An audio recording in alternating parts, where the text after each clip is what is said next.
Hello and welcome back to the next big thing. This is your host Sriram Iyer. Like many other weeks, even this week, I am privileged to have a guest that will help me in my mission to inspire, to motivate all the listeners out there to do bigger, greater things with their life, to express themselves without fear, without abandon, and to do what their heart tells them to do. So today we have somebody who's an international business executive with a proven track record of building winning teams. Now, he is an expert in customer relationship management and human capital management and in building synergies across all levels of organizations to deliver the best value to the stakeholders. Now, he and I share an interesting commonality, if you may, and we will dig into that, but he is graduate from the Maharaja Sayajirao University of Baroda and has also done an executive education course at the Harvard Business School. So without further ado, please welcome Manan Mehta all the way from Philippines. Manan, how are you, mate? Very good, Sriram. Thank you for having me on the show. Glad to be here. Excellent, excellent. Good to have you here. So that commonality that we have, I think, is an interesting one, which we will dig into. But before we do anything on this podcast, we have a tradition on the next big thing. Every time a guest comes on, they have to kick things off by sharing two statements about themselves in any order. One of those statements is fact, and one of the statements is pure fiction, figment of your imagination. Now, I don't know which one's which, so I have to guess. Are you happy to do this, Manan? Yes? Absolutely. Okay, Yes. Manan, what are your two statements? Well, the first statement is I'm a great golfer. And the second statement is I am a generalist and I'm a fighter at my heart, trying to make a difference in a world of technology and digital engineering, which is evolving the fastest right now. Hey, so either you are an exceptional golfer, okay, or you are a generalist and a fighter who is helping the world be a better place through technology. Yes. Yeah, that's the general gist. Okay, so Yes. because you've been in the corporate side of things for a long time, and this is I'm generalizing here. So let us see if this actually works. But my deduction is that because you are a corporate leader, and because you are senior vice president of Collabera Digital, I'm guessing golf will be there. Okay, so I don't know how many golf courses Philippines has. I can't see in the background, but I don't know if you're great. So that's the thing. So do you play golf? I think you do, but I know from whatever little I know of you, I don't know about the generalist, but I know you're a fighter, and I know that you have done so many amazing things in your career already, and you have changed the world and made it a better place through technology. So I'm actually saying the second one is fact. Golfing skills, maybe you're still developing. Bang on, Sriram. Bang on. You got it.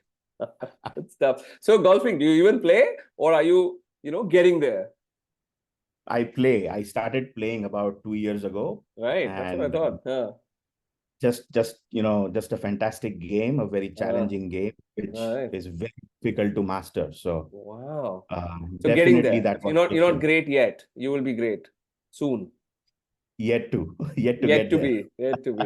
Well, from the little I've spoken to you, I know that if you put your mind to something, you will, make the most of that. So maybe in a couple of years when we do round two of this podcast, that'll be the fact. So good, Hopefully, I'll have good, a better handicap than what I have right now. good. Fantastic. Well, I don't play the game. I hope to. I hope to. One of my role models is Rafa Nadal is one of my biggest role models. I love the way he competes. And he is not even a professional golfer, but he's absolutely brilliant at the game. And when he plays He is. in his in between tennis tournaments, so I'm inspired to play the game. But let's see, hopefully one day. Okay, so tell me about you say you're a generalist and a fighter. Let's talk about the generalist side of you.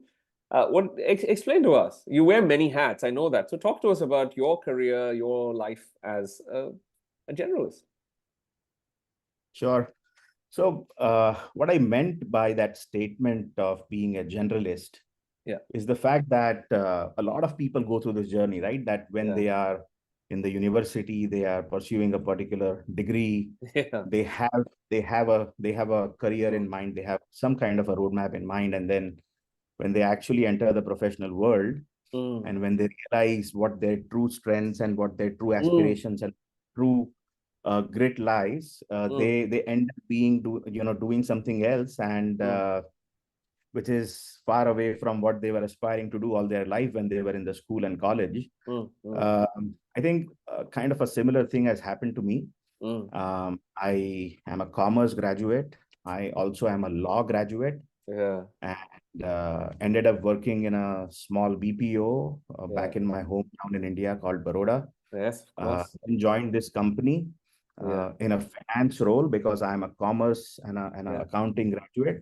Yeah. Finance, accounts payable kind of a Mm, job came naturally. mm, Um, then came a moment in 2010, 13 years mm, ago, where I had to make a choice whether I pivot towards the core of this business of this company, mm. or I continue to work in that role of a finance executive and continue my studies and continue my aspiration to become a lawyer Yeah. on the Yeah. intellectual property.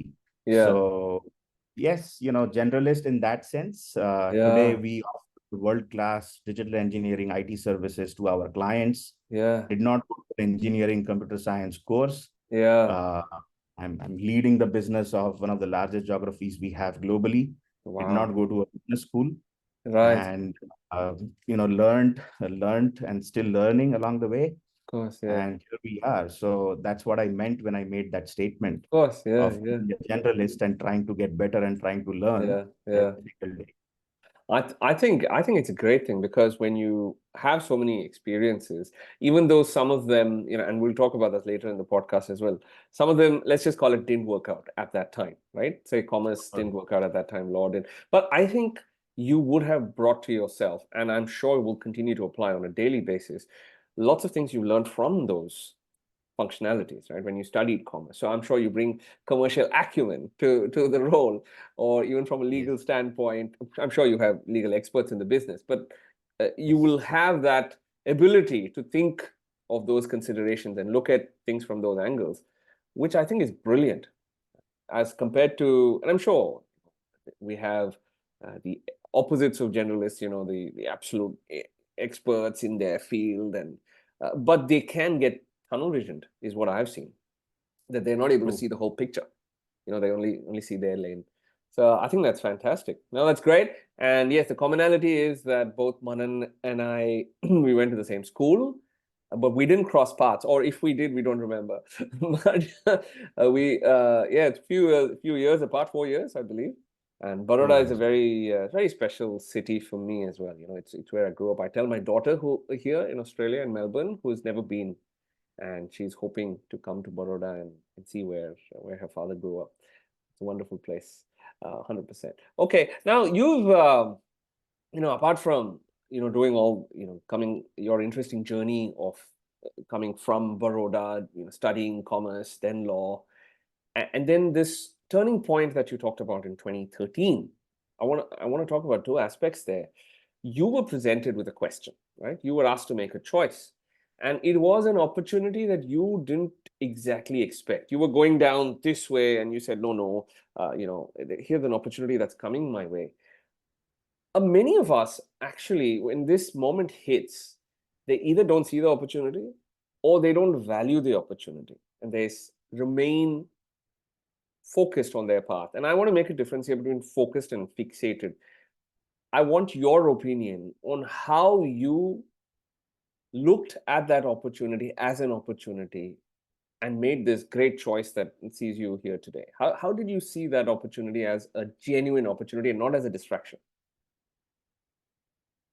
Very good question, Sriram. And in hindsight, of course, the decision that I made back in 2010 seems to be the right thing to do Mm, back then. But you see, at that moment, when you are faced with a dilemma, or there is some kind of difficulty for you to go this way or the other way, See, there is a lot of talk about luck and fortune, favors the brave and all of that, Sure.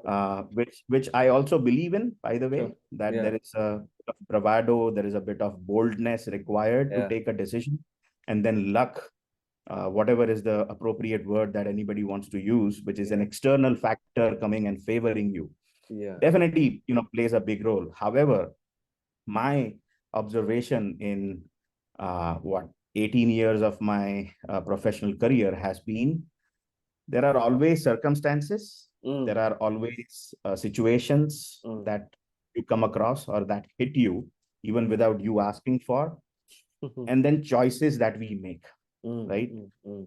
And if we become too cautious and if we become too defensive, Mm. and if we just think of the immediate term, which is a year or two from now, Mm. uh, I have seen quite a few of my colleagues wearing that defensive hat and then trying to avoid change, trying Right. to take the unexplored path. Yeah. And again, in hindsight, some of them have actually paid off, but Yeah. quite a few of them, if I have a heart-to-heart conversation with them today, Yeah. probably they would go back in time and probably they would want to change the Right. decision they. In my case, what happened was I had a decision to make whether I will continue with my legal career, the LLB path that I wanted, or I switched, careers and completely moved to the business management and sales side, Mm. which I had no experience and no education, like Mm. absolutely zero, Yeah. and then start from the scratch and Yeah. learn everything along the way.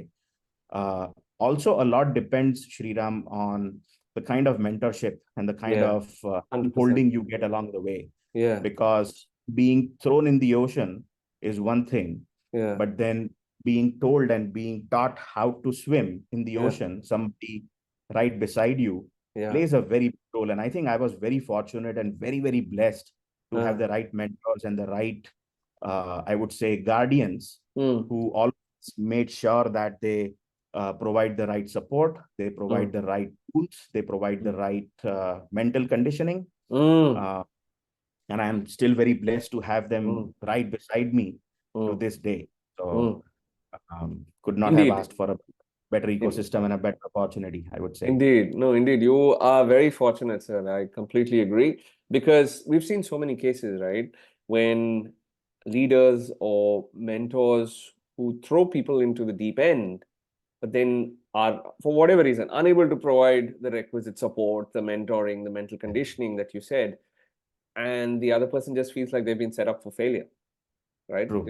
Yeah, and they drown in the very damagingly. So I think it's quite pertinent that mentors and leaders are able to provide that support that you got.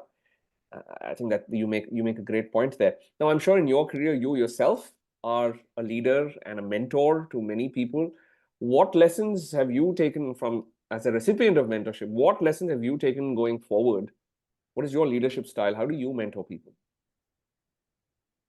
So my leadership style is more of a go-getter attitude and Nice, inspiring people to bring the best out of them. nice. And that point that you made about Rafa Nadal, who is a Yeah, yeah. legend at at some people call him the greatest of all time, The greatest and sports there are person of all quite a time. few. Is how, yeah, yeah. Absolutely. Quite a few of that category in tennis as we speak today. That's Mm, the era, the golden era of tennis. absolutely. There is actually a book that I'm yet to finish. I am in the middle of reading Mm, by the name Range, written by David Epstein. mm, And the book is all about how generalists mm. triumph and strive in a world of specialists, right? And Very the interesting. example Very the interesting. example that the author has given and the comparison, the parallels that he has drawn, Yeah. uh, is Roger Federer, whose parents Mm, encouraged him to play and do whatever he likes at a very mm, young age. mm, And after several things that he did in his life, different sports and different things he tried, look at where he is today, mm. right? again in that greatest of all time category. Absolutely. Cannot think of anybody bigger in that stature. And then you Absolutely. have Tiger Woods on the other Yes. hand, Yeah. who was probably given a golfing club when he was what, 2 years or 3 years old, and Yeah. his father himself was so passionate about the game, and he Yeah. wanted his son to become the greatest golfer, Yeah. which he actually did. Yeah. And generalist became the greatest of all time, Yeah. a specialist from Yeah. that age when he Yeah. was hardly walking. Yeah. And there are videos of Tiger Woods walking with a small club in his hand, wearing a diaper in his house, and playing. It just Wow. goes to show that it's not that either this approach or that approach works. It's Mm. about what what your journey is and what Mm. your circumstances are, Mm. and then how do you go about it, right? So Mm. my style is more of Mm. respecting and valuing Mm. different backgrounds, Mm. different skills of Mm. people in the team, Mm. and focusing on trying to bring the best out of them and to Mm. provide them the right support, Mm. just the way I got the Just the way support you. all my career, right? Mm. And when you get something, when you are blessed with something, Yeah. uh, it's a responsibility, and it's something which is expected of you as a 100%. leader, and that's what I try to do every Yeah. day, and that's what I encourage my leaders to do every day. 100%. um, and within my company there is a tagline with which we live by, Uh-huh. which is winning is everything. Uh, And it's more of that mindset yeah. rather than just fixated on winning and doing whatever it takes to win, but Yep. how you keep that mindset, right? That Mm. mindset to win Mm. and the mindset not to give up Yeah. and to fight. I think these are the things which I try to live by every day Yeah. myself, and try to 100%. inculcate in our team as Yes. much as possible. 100%. No, that's great. I love that kind of stuff. And well, that's what I do cover in my keynotes, in my peak performance courses. In fact, when I introduce the whole concept of peak performance, I illustrate, I mean, and Roger Federer is there in my slides, and I illustrate that we find happiness in winning. When we win, we're happy. It's True. as simple as that. So, going for the win every single time is something you must do, and that's what Roger Federer did until he retired. And I also like to highlight the fact that all these champions, right, Federer, Rafa, Cristiano Ronaldo, sports is great. Sports is full of analogies that we can use in the business world or any world, that they actually technically fail more often than they win. Even for Rogers' 20 Grand Slams, he's played in 80, so technically he's lost 60 Grand Slams. True. Cristiano Ronaldo is 800 or 1,000 goals. I don't know how many shots at goal would he have had. So all these great champions that we admire, if you look statistically, they've failed more often than they won. But every single time Ronaldo kicked a ball or Federer stepped on a court, the mindset was to win. And I think Exactly. I think that's fascinating. So yeah, Nadal's photo is right here for me to make sure that I look in that direction when I need to, and to refusing to give up. So let's talk about that. You also mentioned fighter, right? In your introductory statement, you talked about I'm a fighter. So adversity, obstacles, I mean, they're guarantees, right? Anyone chasing a goal, you can be sure to expect that life will throw something your way and test you. How do you react professionally and personally to adversities and to obstacles? I know you're not a stranger to them. So talk to us about how adversity affects you. Sure. So uh, I, I I was in India all my life, and I was Mm, born and brought up in India, in Baroda. mm, Spent 26 years, 25 years over there, mm. before I was sent to an completely alien territory, if I may use the word, Yeah, sure. which is the country of Philippines, right? Yes. Back then in 2010, not many of us even would visit Philippines as a tourist, forget on Sure, a business trip, sure. right? Because it's in a far east, not a very easy place to reach, no direct flight connectivity even today. So being told to relocate and move to a country as unknown and Mm, as alien as this, mm. um, of course, you have that excitement of a 25-year-old, that sheer exuberance and sheer passion to make it big and learn, and just make the most of the opportunity. At the same time, no friends, no business acquaintances, no. So when I was sent over here, just to give you more context, we had no business over here. I mean, we were absolutely in the startup phase of setting up the entity and then starting the business. Right. We were quite reasonably established in North America, in US. Yeah. We had small, business operations presence in India, and Philippines we had to start from zero.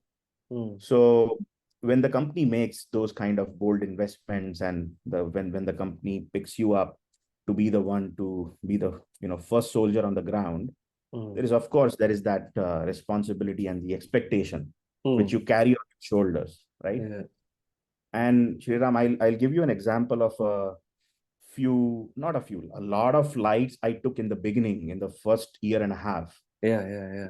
I was making, trips back and forth from India to the Philippines, and I can vividly remember, when you have boarded the plane, and before the plane goes from the tarmac to the runway, it taxis, and everybody is just the flight attendants are doing the pre-departure checklist and all of those things. Those moments, those few minutes, 10-15 minutes, I always used to think, that, okay, these are the things that we need to accomplish.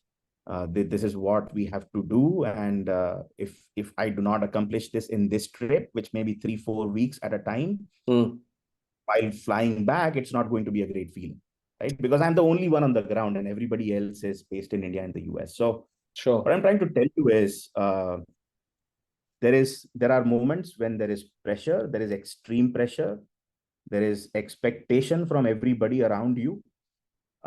You yourself have very few resources to begin with in those situations. Yeah. But then all you have is belief. All you have is that never say, never give up kind of an attitude, because that's within your control, right? All the external factors may keep telling you that all the stacks all the odds are against you. Yeah. But then what you keep telling yourself and how you condition yourself mentally is what it all boils down to. And Sure. I would not say that I was mentally strong all the time. Yes, there were moments when it felt like this is getting too difficult. This is getting too much to, bear and continue. Yeah. However, these are just the values that I've been taught by my family, by my colleagues, by my mentors, by my peers. And you just look around. You mentioned about there are so many personalities in sports and cricket and tennis and any sport that you can pick up. There are legends. Yeah. And then there are lots of interesting books and videos that you can watch. But for me, I draw maximum inspiration and maximum power from the people around me, because I can relate to them. I know them. I meet them, right? Yeah. And there are family members. There are friends. There are people who I know from my upbringing in Baroda, who have been through those situations and who came out. Some of them had a short, tenure of the struggle that they went through. Some of them had to go through it for a long time. Yeah. And we, as a family also, right, from the early 90s to the late 2000s, we financially also went through a tough time. Right. So I think it's all the upbringing and the things that you witness your family do for you is what inculcates a lot of that fighting spirit in you. Yeah. And that's what matters at the end of the day. Otherwise, quitting is always the easy job. It's always the easy the option. right? Yeah. Like I did, by the way. I also quit my chartered accountancy when I was in the first year of my college, and I was doing my BCom. I quit, and in a way, I also quit my career aspiration to become a lawyer. I quit, right? But then when I took those decisions to quit, I knew that there is a bigger fight that I have to take up to be successful and to, pay it back to my family, who have done so much to give me the best education that was possible.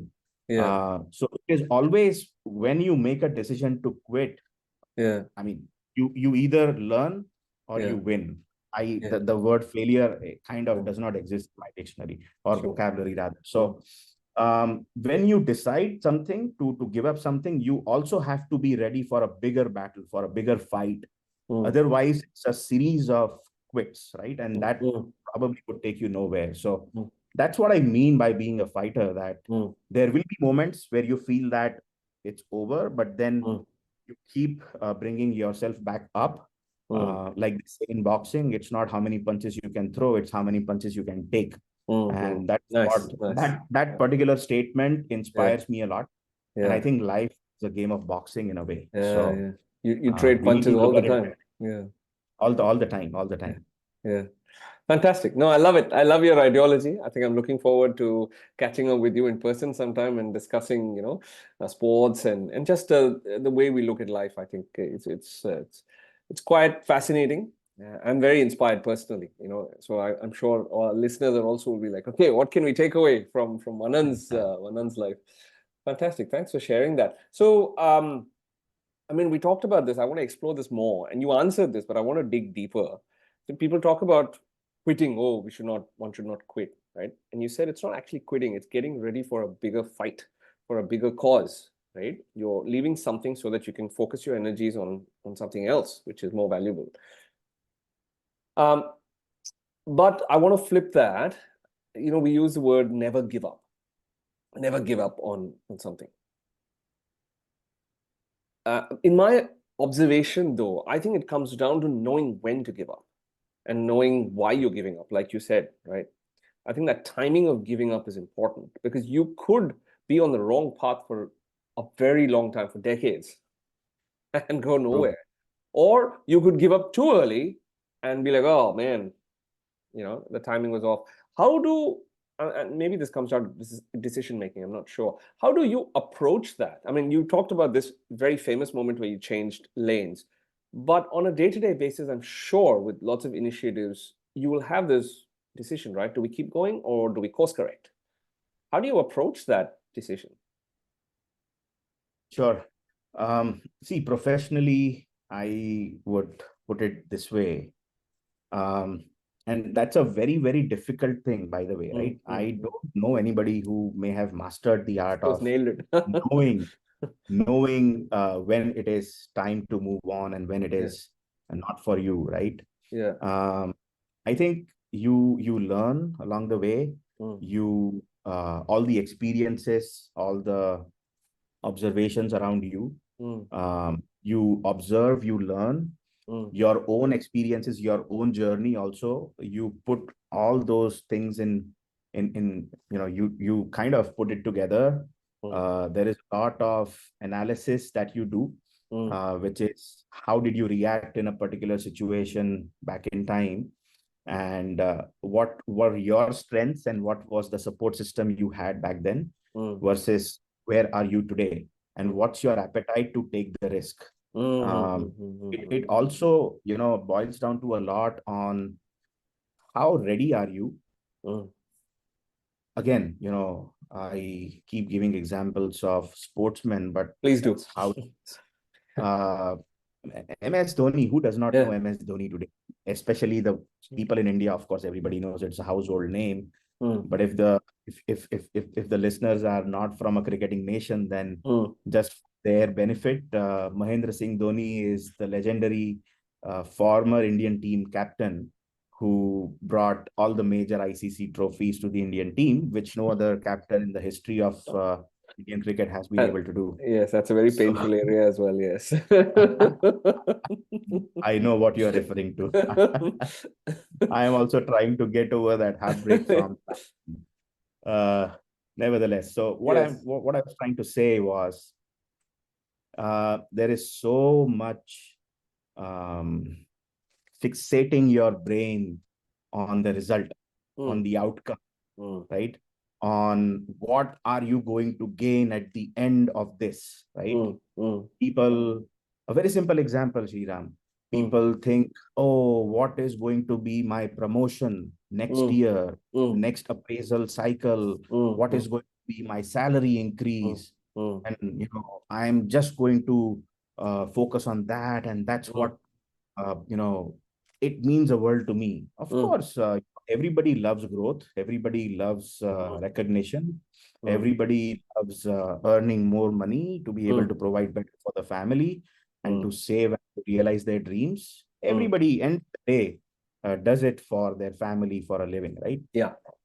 But what MS Dhoni in many interviews has said very clearly in very simple words, and I love the fact he keeps it very simple, right? Yeah. Yeah. He keeps it simple. It says that if you keep yourself fixated and completely focused on just the end result, the Mm. outcome, the Mm. what the result is going to be, Mm. you kind of compromise and you kind of get defocused on the Mm. process, right? Mm. Which Yeah. is Very true. what is the input, what is the effort, and Mm. how diligently are you doing it? How disciplined are you?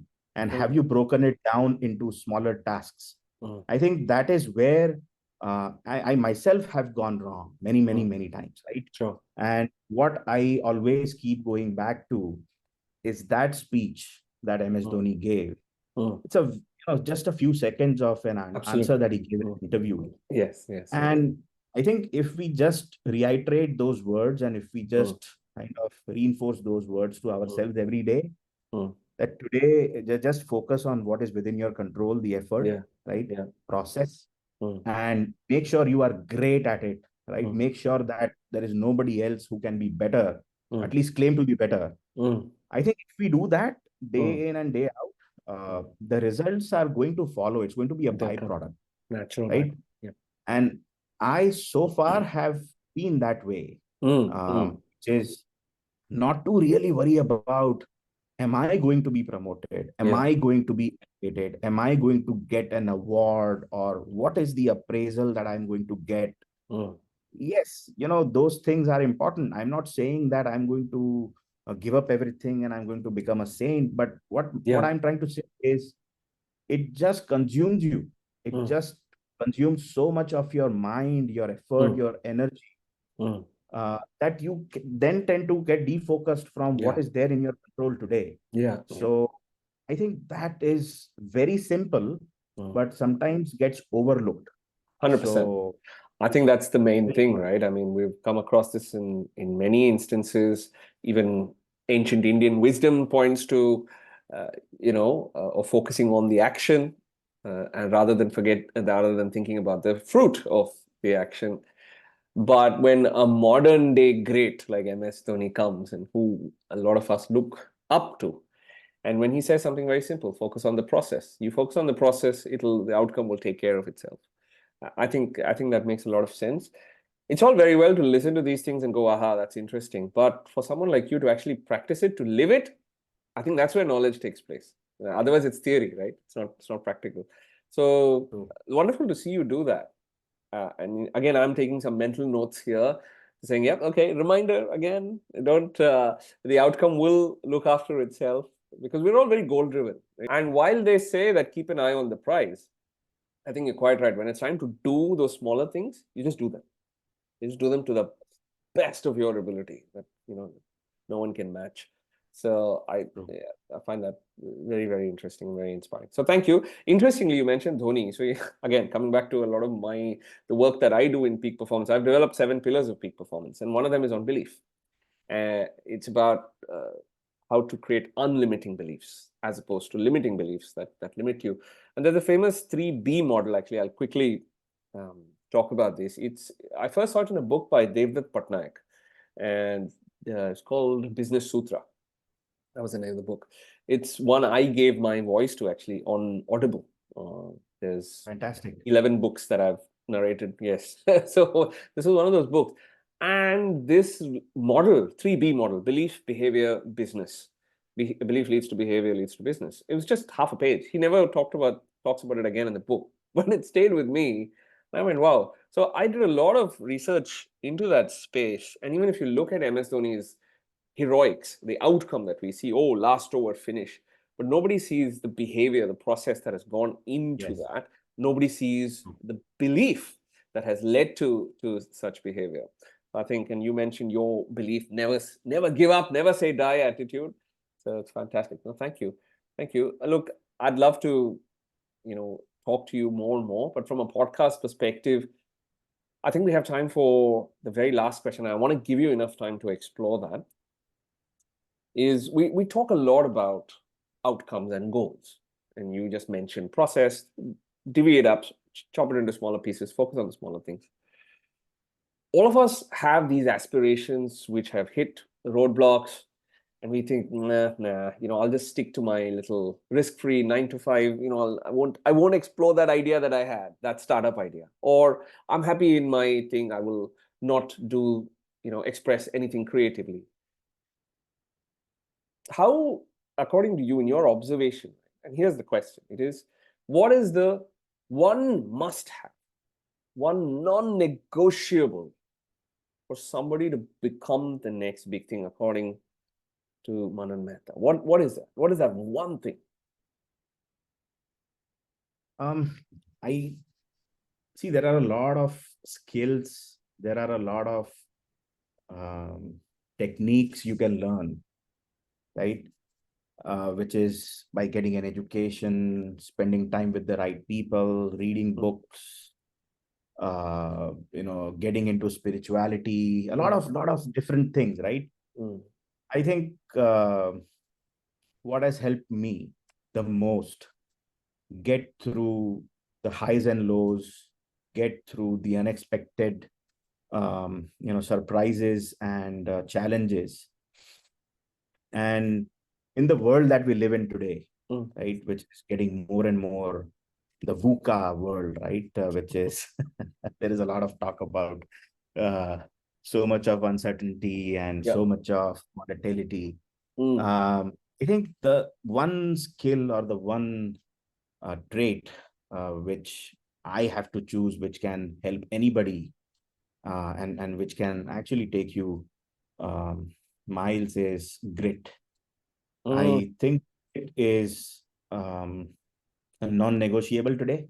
And grit is something which I think there has to be something called a grit quotient, which is your GQ, ability. huh? Nice.